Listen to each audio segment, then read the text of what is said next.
Hello and welcome back. My name is Travis D. Peterson, and I am the owner of Launch Mission Creative. I've been running this whole series called Self Publishing by Design. And today I have Lisa Ferland with me. I consider her the crowdfunding guru.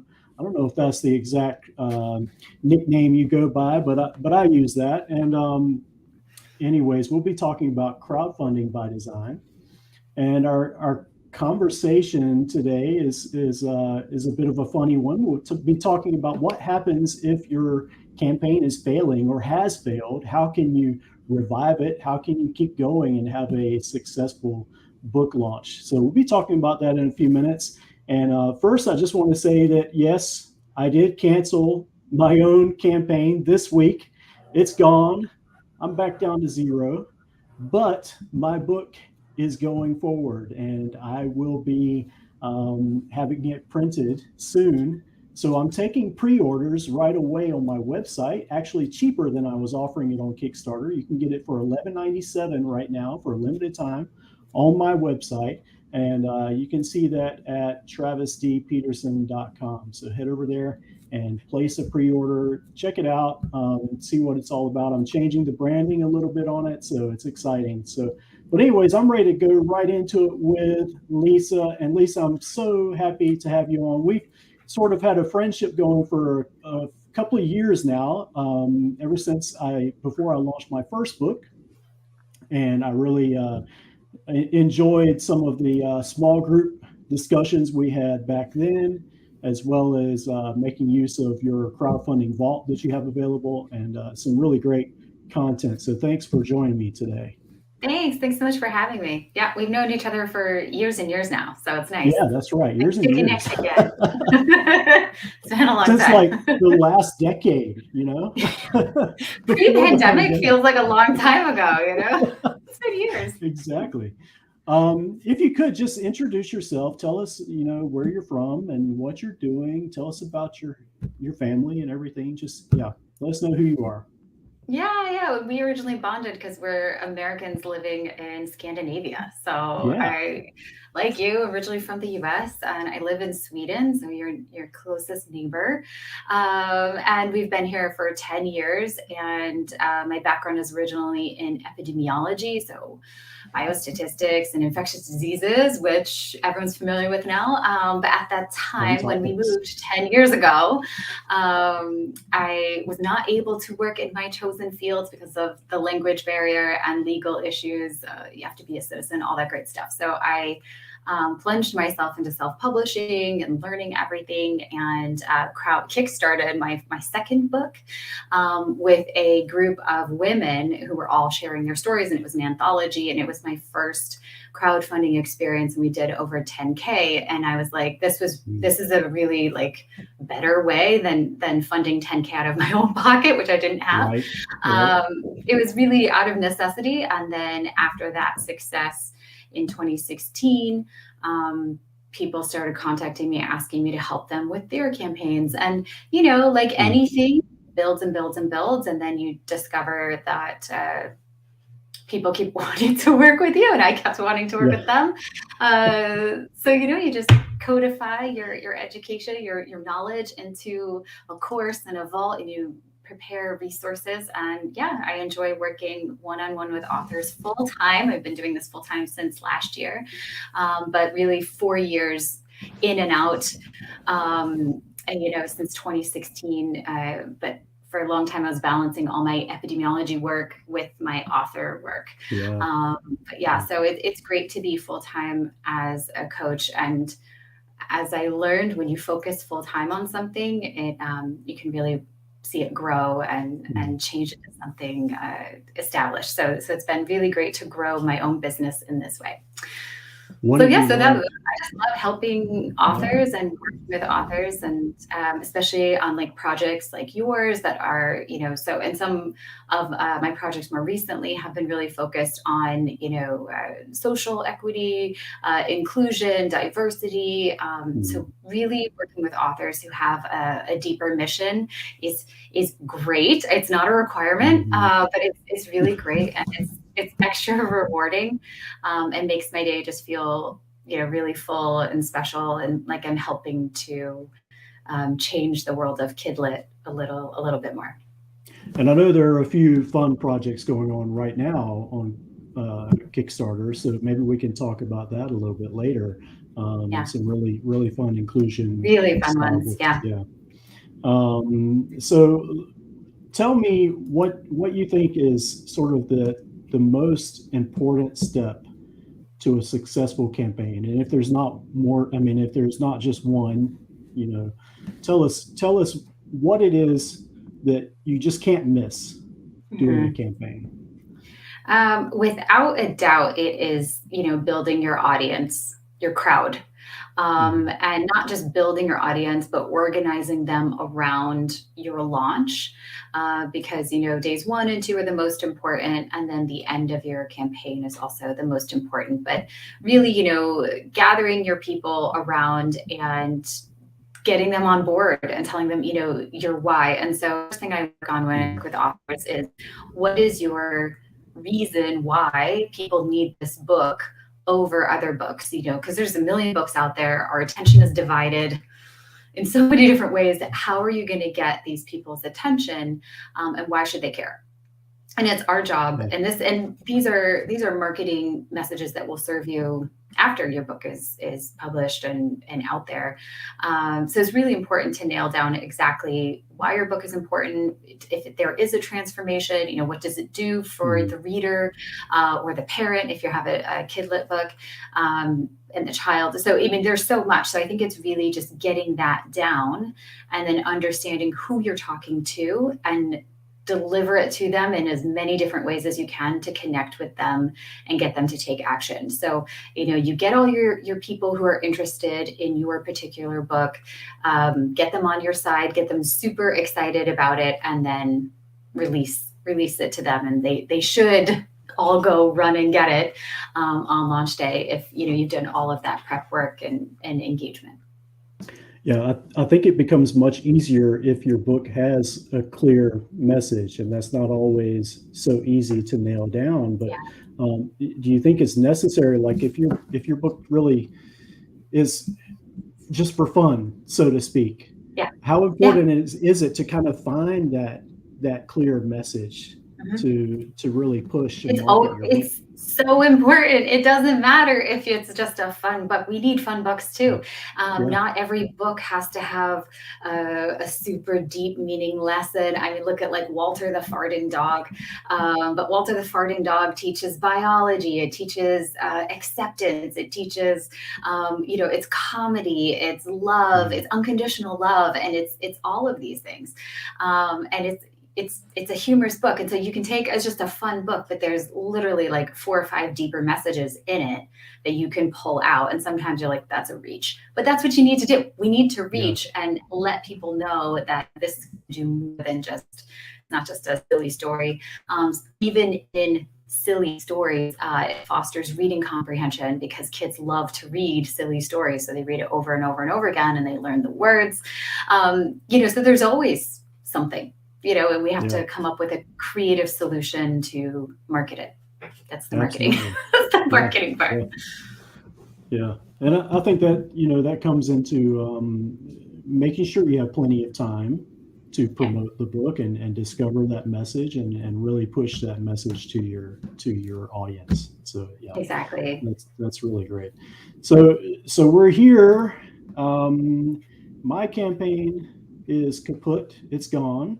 But I know there are probably going to be authors who are watching this and they haven't started their campaign yet. Maybe they've just written their book or they're writing their book. They're not even there yet, but they're obviously scared a bit Yeah. about running a Kickstarter campaign because it is all or nothing. Um, by the way, do you know what percentage of campaigns actually are successful? I can't remember that number.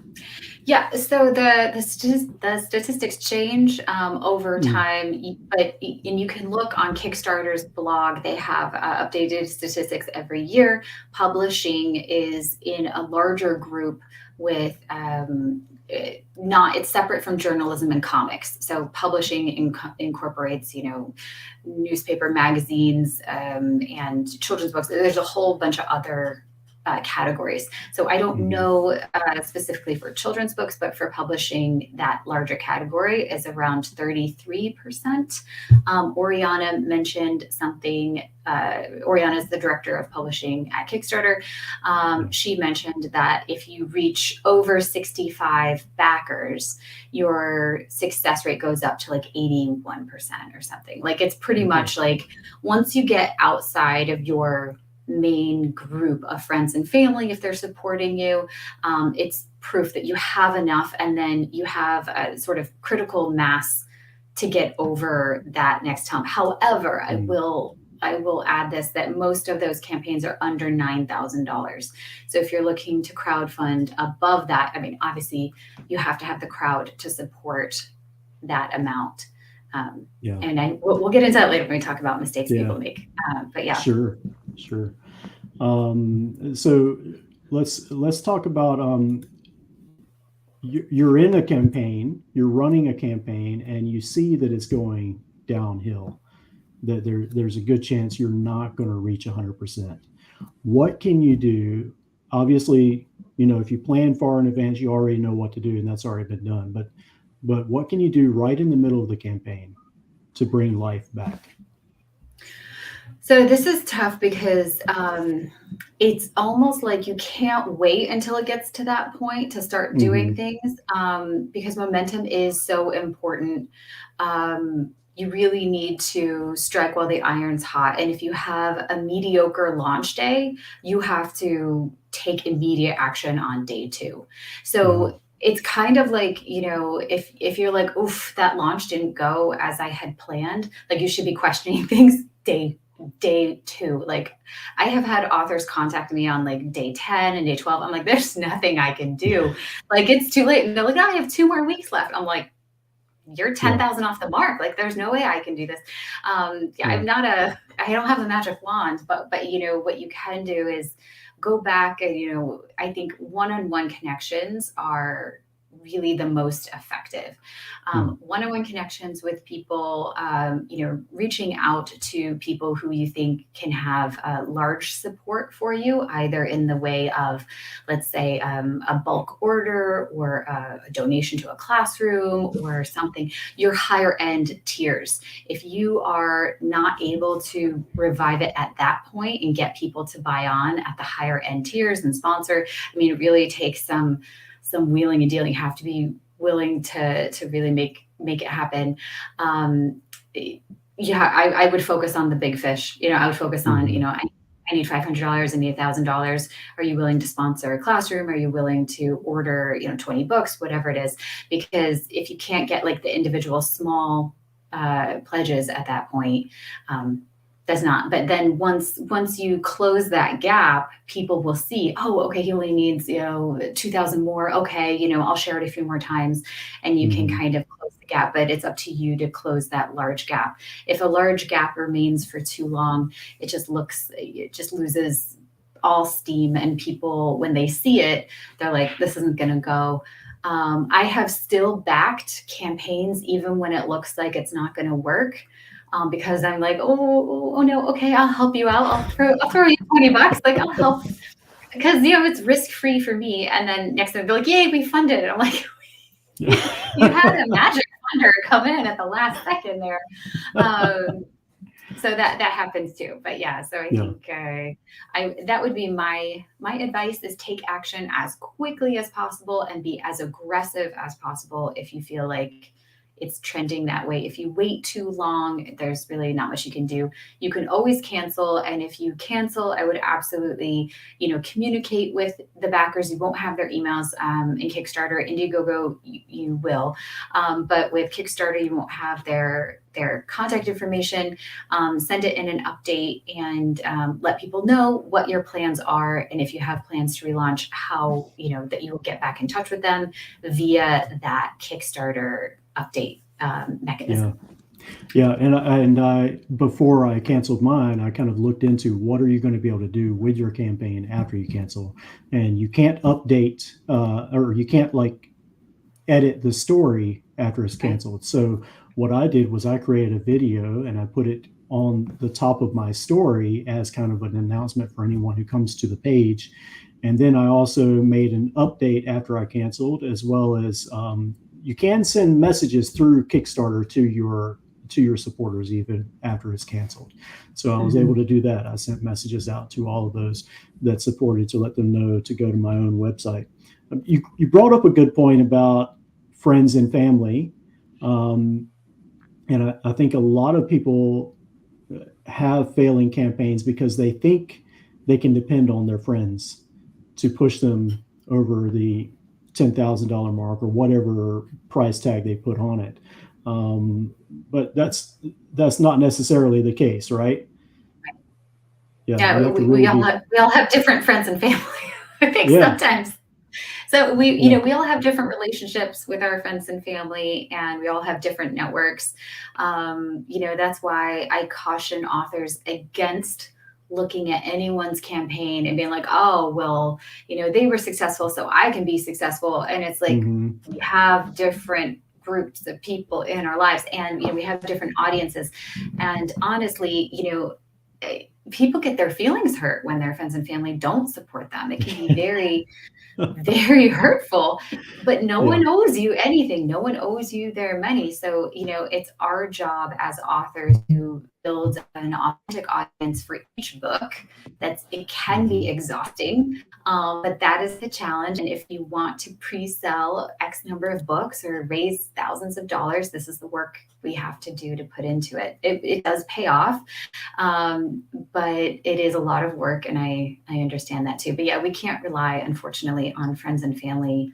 Yeah. Maybe they'll be really generous your first campaign, but then thereafter they're kind of like, have fun, good luck. I mean, if they see a book and it resonates with them and they really love it and they love your work and they love what you do, you may get lucky and get repeat backers, but we can't ever count on that. And we still have to do all the work of, refining the marketing message, letting people know what the book is about, making sure we're putting it in front of them time and time again, monitoring our email open rates, what's our click-through rate, make sure we're getting those signals from our audience that they're engaged in and ready to take action. If no one knows what's happening, they're going to be surprised by it. And even if they are friends and family, like, I had no idea you were even doing this. So, yeah.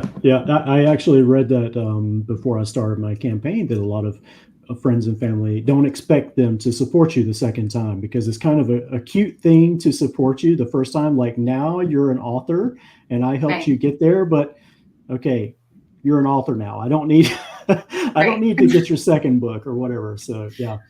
So what about like you mentioned, after the first day, if you kind of have like a mediocre first day? I remember a couple of years ago when I launched my first book, the goal was kind of like 25% on the first day or maybe second day. Is it still kind of that percentage, or what would you say? Has it changed? Yeah, so everyone's goal is going to be different. And it's definitely, you need to define your goal before you go in. Some people are like, I want a lot of backers as proof. I want to make sure that I have a lot of readers who are demanding this book. The amount of money doesn't really matter. They're doing it more as a marketing campaign. And then other people are very much looking to recoup their expenses that they've invested and say, I need $12,000, $14,000, $15,000 to recoup my expenses. I don't care if it's by 50 people or by 100, it doesn't matter. So it depends on your goal. That being said, if you have 30 days, you should be hitting 35% within 3 days, which will feel excruciatingly slow. And it will feel like a failure, but it's not, as long as you keep pushing and keep chipping away.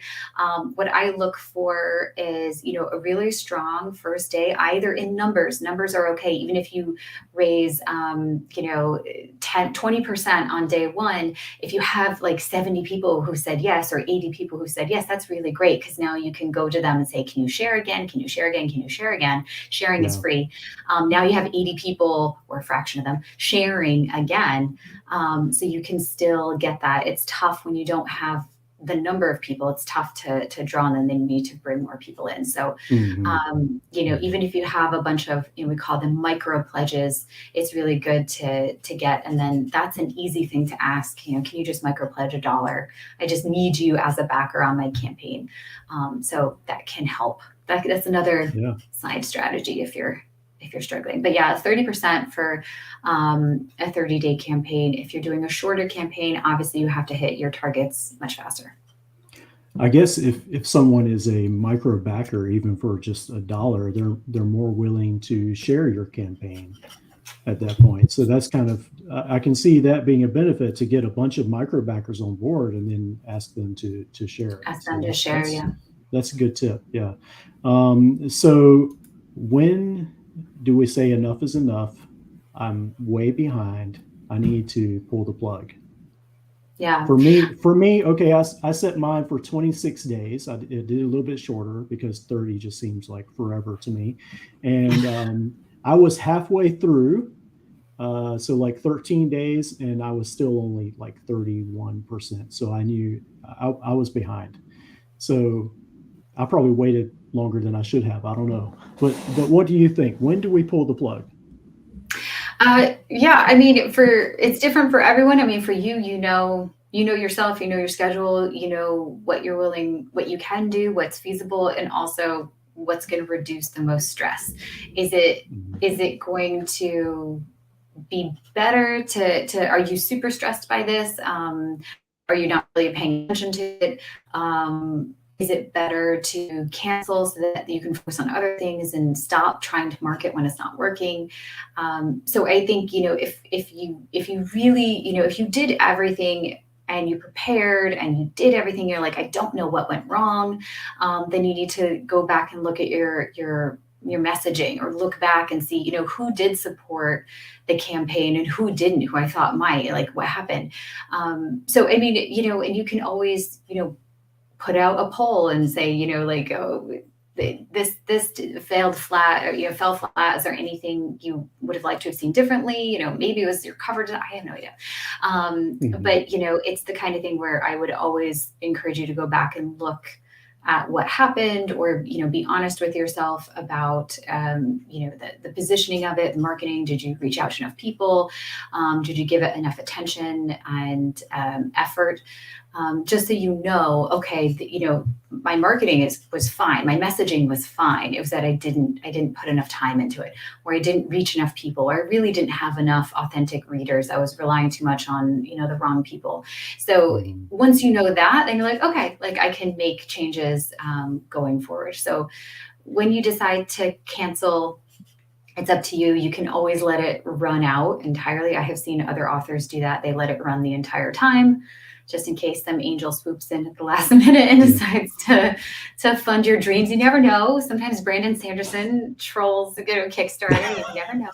Um, I thought about so creating a tier just for him, but I Brandon didn't. Sanderson, if you see this, like, Yeah. please fund it. Yeah, you never know. But yeah, so it's up to you, and you're in charge. And again, yeah, it's your campaign. So I Mhm. always defer to the authors to what they want to do. Yeah. Okay. So once a campaign is finished, either they've gone the 30 days or they cancel it halfway through, like I did. What are some options? And I think there's, of course, more than one option, but what can Yeah. they do to still make it a successful launch and still continue on with printing? Yeah. Yeah, I mean, you absolutely can sort of replicate a crowdfunding like thing on your own campaign, on your own website if you have one. I have done this where I said, everyone who buys the book on this date and lets me know, just let me know, I don't care. I will send you another book for free. Put 2 books in your order. Mhm. Everyone who does this, so you can do extra special deals, or sign them, or add rewards, more digital rewards, and then run it through your own website. When you do this, it does end up, it won't generate as much money as a crowdfunding campaign generally, because a lot of times, we reduce the price, and we, offer special sales on top of that reduced price. And so it's kind of like, it gets lower, lower, lower, and free shipping and all this and this. And so you actually end up not crowdfunding at all. Like you will sell books, you will get it out there. But yeah, it's not really the same. So I would encourage you, not to lower the price too much, but to rather add value by either throwing another book in there. Books are relatively inexpensive compared to other things that you can offer. And you have a whole stack of books, hopefully, like in your basement. And you can just, put 2 in a package and send them out. So that's what I would do. And then you're getting more readers. So yes, you can run it through your own website. You can just collect people's contact information and let them know when you decide to launch, if you decide not to fulfill orders yourself, and then direct them when it's available on Amazon or whatever website you're launching on. But no matter what, I would give it a little bit of time and then, let people know what's different about this relaunch, that, especially the people who, supported you or knew that there was a campaign in the past, and just say, hey, I've had some time to assess what happened and this is why it's different. And, really, again, put your marketing messages out there, let them know why the book is perfect for them and why they need to buy your book, not just for, a special deal, but why it's super special and they get all this extra value on top of it. And then hopefully you'll have another great relaunch of your book. Yeah, it definitely will be, well, maybe not definitely, but most likely it will be tougher on your own website because Kickstarter comes with its own audience and you can kind of generate backers that way. So, but it's definitely an option. But what about those? I think of Nikki Philippone, who ended up canceling her campaign right at the beginning of pandemic, if I'm remembering right. Yeah. And then she relaunched later, and it was a big success. Yeah. So that's also an option, right? That you could relaunch. Right. So when she relaunched, she didn't just relaunch. She, in the meantime, from when she canceled to when she relaunched, she exploded on Facebook and had a huge Facebook page and developed a huge audience. So she went from not really having a large audience to really working just on audience building and audience engagement and making sure she had a huge following. And then when she relaunched, I think it was for 9 days or 7 days, it was a super short campaign. Yeah. And so she blasted so hard on Facebook and connected with people and was just in every Facebook group. And she was working her tail off for an entire week, exhausted herself for an entire week, but it was 1 week and she did, $9,000 or $10,000 in 1 week, which is incredible. So, it wasn't just, a canceled and a relaunch. She did a ton of work in that space. And really, worked super hard during her campaign to get that done. So big success. A lot of hard work. There's always hard work behind all these things. Always. But you can't expect to do the same thing again and have it succeed. There has to be something to change to get it to succeed again. Yeah. Exactly. So Lisa, thank you so much. This was really helpful. I hope a lot of authors find this as really great content. What kind of services do you offer, and how can people find you and get in touch with you? Yeah. So my main offer that is probably the most valuable, I would think, is my one-on-one crowdfunding coaching, where you get access to the Crowdfunding for Authors online program and the Crowdfunding Vault, and also 6 one-on-one sessions with me that are recorded, and those are personalized for you. So you get custom advice and coaching throughout the duration of your campaign. And not only that, but we really map out your entire marketing, and from your pre-launch, building up, working on your marketing message, everything, and then map out exactly what you should be doing in between our sessions.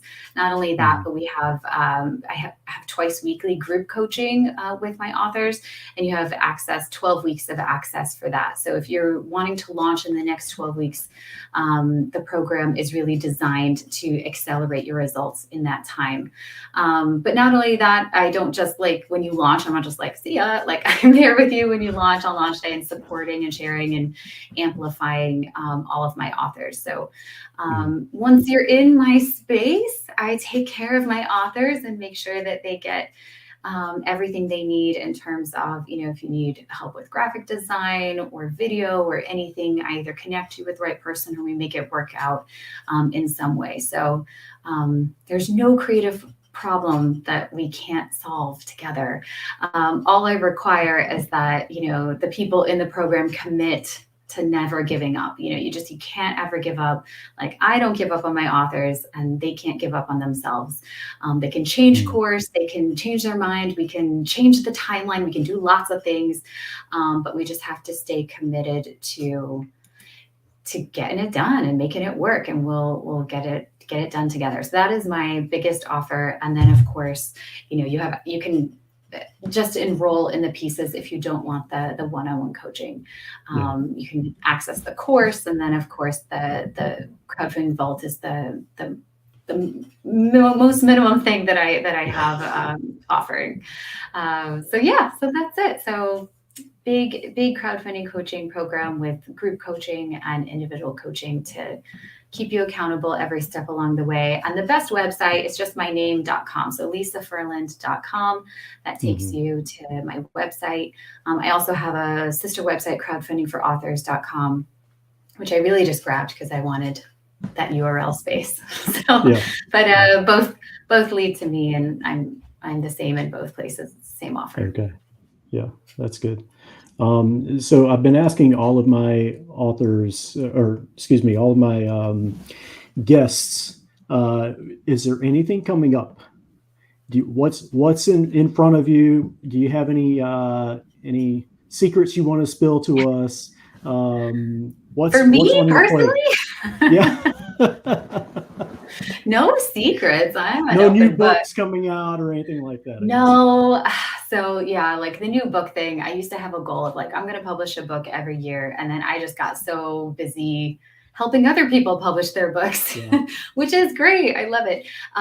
What I'm working on right now is the Web3 space. So I am diving deep into Web3 lit and crypto crowdfunding and decentralized literature. So how can we best do that? I know that's a completely different topic. I'm familiar with NFTs. I have no idea what Web3 is. But that's interesting. That's what I'm setting my extra time on. That's my sort of passion project. It's just more, no one knew what any of this was. And so I set out to research it and figure out what's going on now while the space is still empty, because there isn't a lot of literature happening right now in Web3. There's a lot of music, there's a lot of art. So I really set out to find out what's going on in literature. So I have a comprehensive report if you want to link to that. So that's what I'm doing right now. And then the future probably holds doing what I'm doing now, but in Web3, where I help authors build universes for their characters and their books and their toys and their products in the Web3 space. Yeah. Okay. That's really cool. Okay. A couple more questions, and this is kind of like the lightning round. All right. Okay. What was your favorite book as a kid? Like a chapter book. I'm going to go chapter book because it's just the first book that popped in my mind, but Mists of Avalon by Marion Zimmer Bradley. It was a massive book and I felt like such an adult reading it. I'm like, I am the smartest person in the world. I love reading this massive book. It was a tome. So that was my favorite book. Yeah. Okay. And what was the last book you read to your kids? It's a Roald Dahl book, Danny, the Champion Who Saved the World. I think that's the one that we're reading right now. All right. That's good. Danny, Champion of the World. It's one of the Roald Dahl classics. So, Lisa, I want to give away one of your books to someone who watches this within the next couple of weeks. And your last book was We Walk Through the Walk through the Forest. forest. Yep. Yes. So how you can win that? First, tell us while I'm updating my banner here what that book is about. So We Walk Through the Forest is a picture book for kids 3 to 6 that's all about adventure and exploration and letting kids discover nature on their own. So a young girl goes out into the forest with her dog and she sees all these animals and starts to hop like them and sing like a bird, and just takes on all these animals. And she runs into maybe her imagination, maybe a bear, we don't know. And so it's just all about her explorations as an adult. And there's a mom in there as well, so it's another nice Mother's Day gift as well, if you want to do a belated Mother's Day gift or something, because it's, you know, the relationship between mom and daughter and how sometimes we have to let our kids make mistakes or explore on their own, and that we are just the safe space that they come to, but that the kids can go off. And it was very much inspired by living in Sweden. As I'm sure you know, Travis, you have forest just in your backyard. You just, the kids just disappear into the forest. And so it's a very Scandinavian children's book. Absolutely. They say that there is no bad weather, just bad clothes here. I think there is such thing as bad weather. I disagree with that entirely. I totally agree. For those of you who don't know, I live in Bergen, Norway, which is like, I don't know, probably the wettest city in the world. But it's so beautiful. It is beautiful. It's so incredibly beautiful. So yeah. Well, I like the theme of your book, and it kind of follows the same themes for my books. Ada and the Helpers. Ada's walking through the forest to meet her friends on her way to a talent show, as well as my new book, Never Ever Build a Blanket Fort, which is just kind of about getting away from screens and getting creative and building things. And it's kind of like a reverse psychology book. It's titled Never Ever Build a Blanket Fort, but it's really meant to encourage kids to build. So what I want to do is I want to give a copy of your book away within the next couple of weeks. So anyone who shares this link, travisdpeterson.com/blanket fort book, to help me push my own book now that I've launched on my website. If you just share that link on social media and tag me, you'll be in the running to win Lisa Ferland's latest book, We Walk Through the Forest. So thank you so much, Lisa, for agreeing to come on with me and talk about this sensitive topic, but a topic that I think needs to be talked about, because a lot of people are, I'm sure, worried that the same thing's going to happen to them. So, but you canceled and you're still here. You didn't die. I'm still here. That's exactly right. You're still here.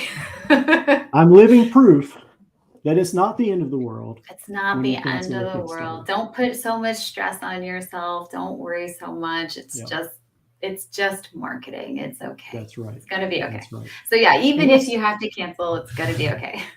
Yeah. And that's the thing too. I want people to know that I didn't just cancel because I wasn't meeting the numbers. It was in the middle of my campaign, and this is part of the struggle with me trying to push through as fast as I could. But I discovered that I really needed to market my book a little bit different in that it's a faith-based book, and I really wasn't marketing that in my Kickstarter. And I felt like, the people who are backing my book, they need to know it's a faith-based book. So that's kind of a new theme to the book that wasn't presented before. So anyways, Lisa, thank you so much. Thank you, Travis. Thanks for having me. It's always wonderful to talk to you, and hope we get to talk again soon. Yes, definitely. Thank you. All right.